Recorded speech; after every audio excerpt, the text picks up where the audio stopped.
Welcome back to Mayo Clinic Radio. I'm Dr. Tom Shives. And I'm Tracy McCrae. Well, according to new physical fitness guidelines, which were recently issued and released by the federal government, less than 1/3 of Americans and only 1 in 5 teenagers are getting the recommended amount of exercise each week. That's not surprising, I guess. Not really, no. The guidelines recommend the same level or amount of exercise as the original standards that were released in 2008, but don't require the physical activity to occur in at least 10-minute blocks. The message is, I'm going to break it down for you. Every little bit helps.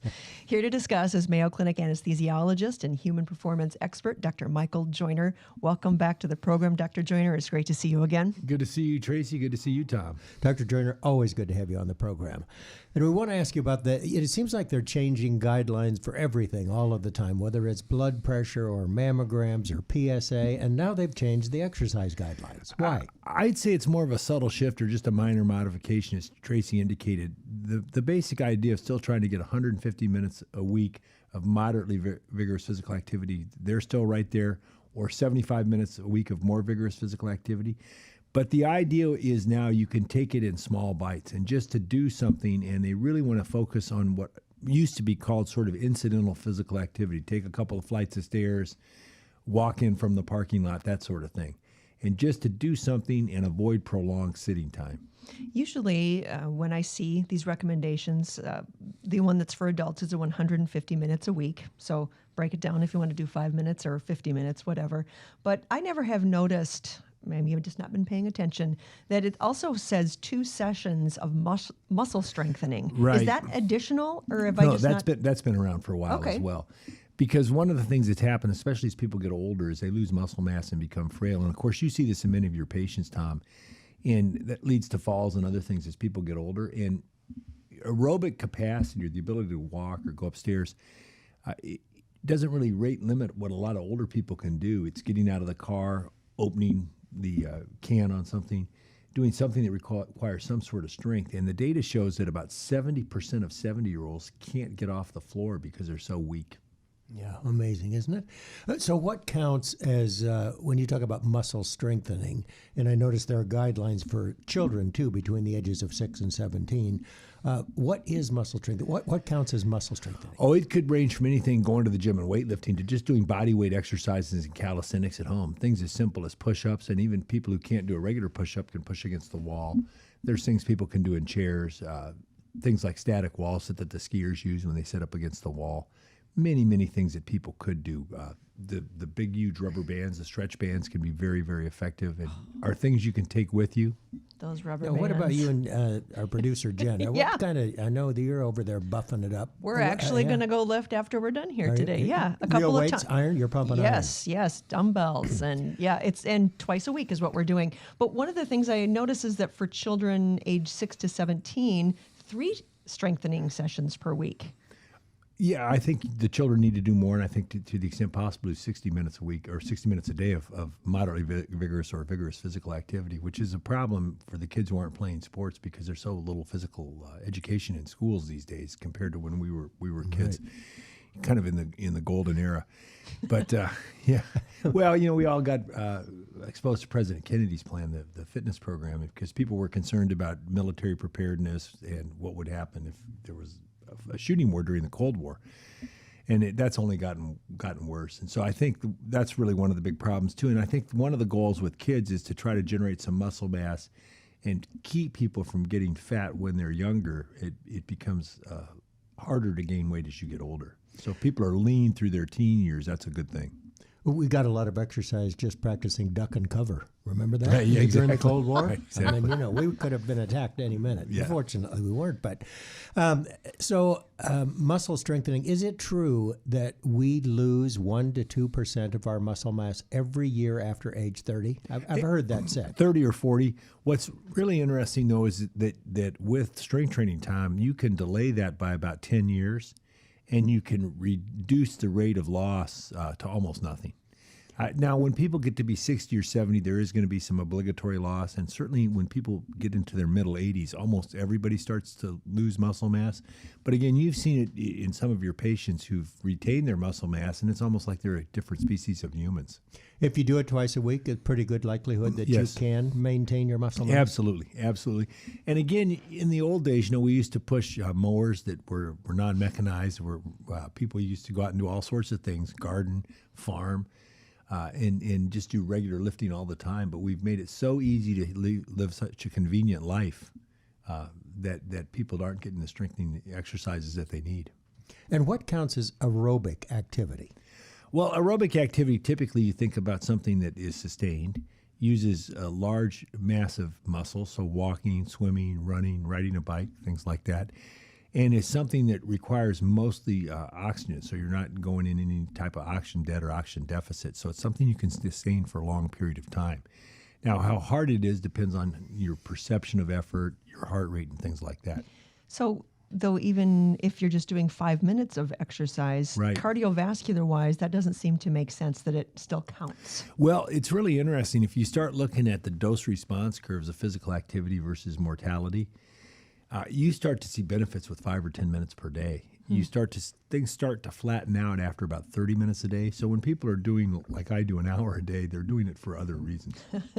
What about sitting? There's been a lot of information Right. out there, and one of the things that someone has said or I've read is that sitting at a desk all day is as bad for you as smoking. You read that? No, that's an over statement or an over extrapolation.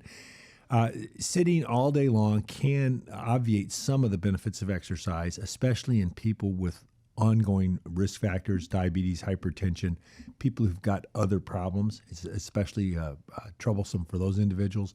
But for individuals who are otherwise healthy, sitting 6 to 8 hours a day is no fun, but it's if they're physically active the rest of the day, it's not a huge problem. So why is it that they would change for these guidelines, the exercise guidelines, Right. that it doesn't have to be 10 minutes? Well, I think new evidence shows in not so much randomized studies, but observational evidence in large populations shows that people who just literally get more incidental physical activity in small bites get some benefit from it. And I think that we have so many people that have so many barriers to physical activity and exercise that they didn't want people to think, well, if I have to do this dose, this duration, this many days per week, when in fact do something was probably a more important message. Are you a fan of the stand-up desk and the treadmill desk? I'm not a fan or a non-fan. I think people have to find something that works for them. The people I know who like stand-up desk are people that have back problems or other things going on. The people in terms of the walking desk, people can do their email and do simple tasks, but people have found it more difficult to do complicated things on those, and there aren't that many of them. So the problem, whether it's a desk at work or if you have to go to the store and you decide Right. to drive instead of walk 3 blocks, it's the activity versus the inactivity. Right. How do we build more activity? Right, and there's a lot of thought going on to things like urban design and how we make communities more walking friendly. There's some terrific data from Toronto where they've looked at population weight gain over the last 20 years and compared it to the walkability of the neighborhoods. And in neighborhoods with high walkability, there hasn't been nearly so much weight gain as in neighborhoods with low walkability. Simple things like that. There are tremendous experiments of nature in places like Amsterdam and Copenhagen where about half the people ride their bikes to work. And those people get almost no age-related weight gain. And those are rich societies with plenty of food around there, where the people who use motorized transport typically gain a bit more weight. So before we finish up this segment, I know that in addition to being an anesthesiologist, you're also a human performance expert. You run a lab. What's the most exciting thing you're doing in your lab right now? Well, believe it or not, Tom, we're interested in how hemoglobin, that's the stuff in your blood that keeps it Carries red, oxygen. carries oxygen. We have some unusual patients with hemoglobin that grabs extra oxygen, and we're studying their responses to exercise.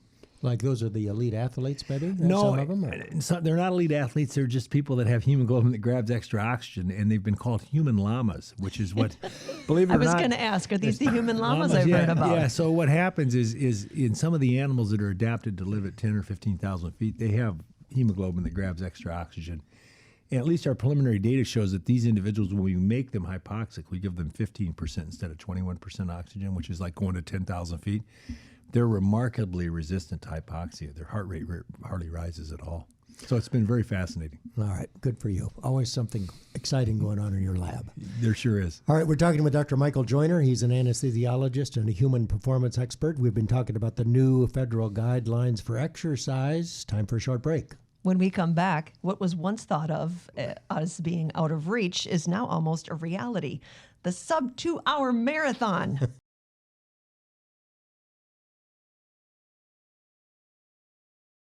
Welcome back to Mayo Clinic Radio. I'm Dr. Tom Shives. And I'm Tracy McRae. We are back talking with human performance expert and anesthesiologist, Dr. Michael Joyner. Dr. Joyner is an expert on elite athletic performance, like you, Jen, now. Exactly. And he suggested way back in 1991 that the ideal athlete, under the ideal right circumstances, could run a marathon in less than 2 hours. That's a long... Yeah, that is a 26. I wouldn't know. Yeah. How many miles is that? Dr. Joyner, how close are we to a human being being able to run over 26 miles in under 2 hours? Well, Eliud Kipchoge, the great Kenyan runner, ran 2:01:39 at Berlin earlier this fall. Oh. And about a year and a half ago, in a special sort of setup race that Nike organized, he ran 2 hours and 25 seconds. Now, that was kind of paced and contrived, and there were some other things done to make sure he could go as fast as possible. So we're getting closer. When I wrote the article back in the early 90s, the world record was just under 2:07. And what allows someone to be able to do that? Well, there are three factors, Tom, that can be likened to what's in a car.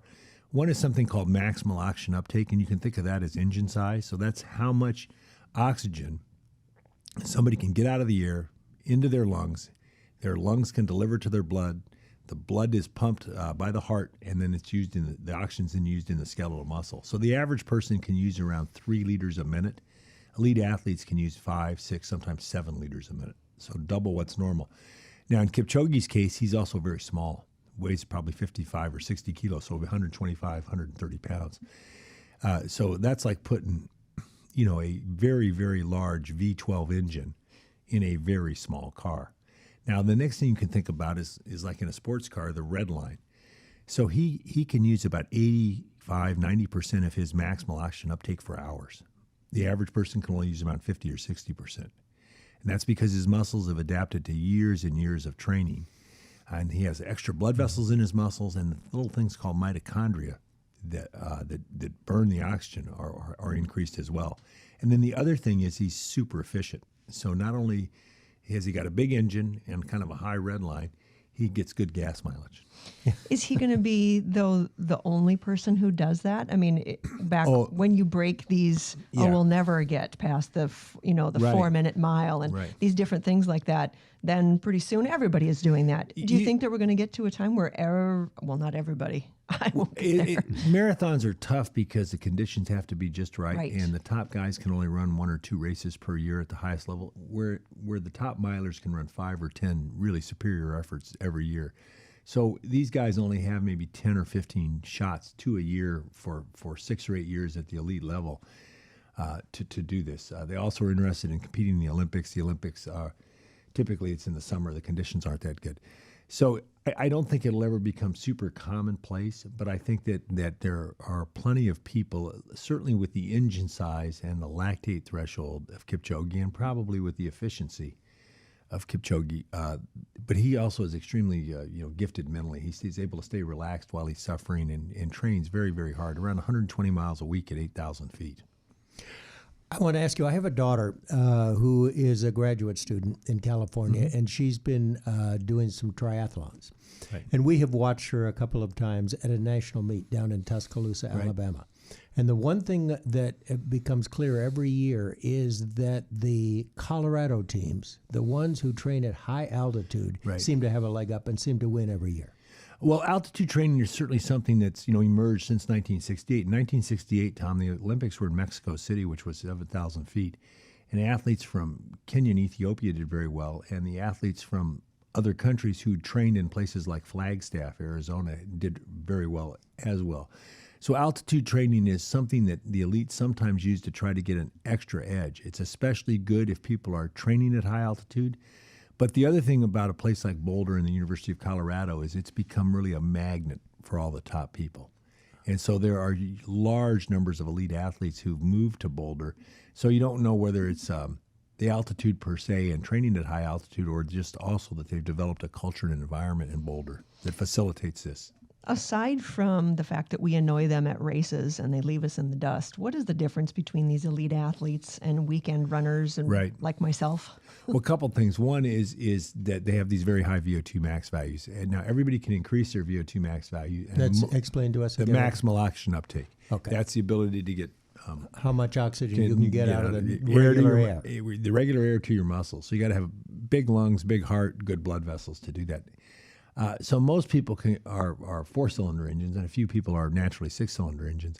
And most people can increase, pretty dramatically, but only a few people can become 12-cylinder engines. Nobody knows exactly why. They haven't been able to find a genetic signature that explains this, but just some people can do it, others can't. So that's one thing that really sets them apart. And then once you have that very, very high maximal oxygen uptake, then years of training permit you to develop a very high lactate threshold and might improve your efficiency. But there are people who have, really good lactate thresholds, really high VO2 maxes, but are very inefficient, and they run a 2:30 marathon. They can only run a 2:30 marathon. So for our listeners who may not know, explain to us why high altitude training might be helpful in running a marathon. The main thing is that the chronic hypoxia would stimulate the release of more red blood cells, or the formation of more red blood cells. Hypoxia means lack of oxygen. Lack of oxygen. Because of the high altitude. Altitude will cause something called erythropoietin to be secreted by the kidney. This is similar to what EPO, which is the drug that people like Lance Armstrong were busted for, and increase the total number of red cells in your body. The red cells carry the oxygen, and the more oxygen you can get to your muscle, the faster and the farther you can run. And now the other thing that happens, if you look at people who've spent their whole life at high altitude, who were born there, like these Kenyans and Ethiopians, like some of the Native Americans in the Southwest, and also just regular, people from every racial or ethnic group who grow up at high altitude, their lungs get bigger. So the surface area of their lungs are bigger, and something called your diffusing capacity is higher. But that only happens if you were born there during growth and development. So if you move to altitude at age 20, that won't help you so much.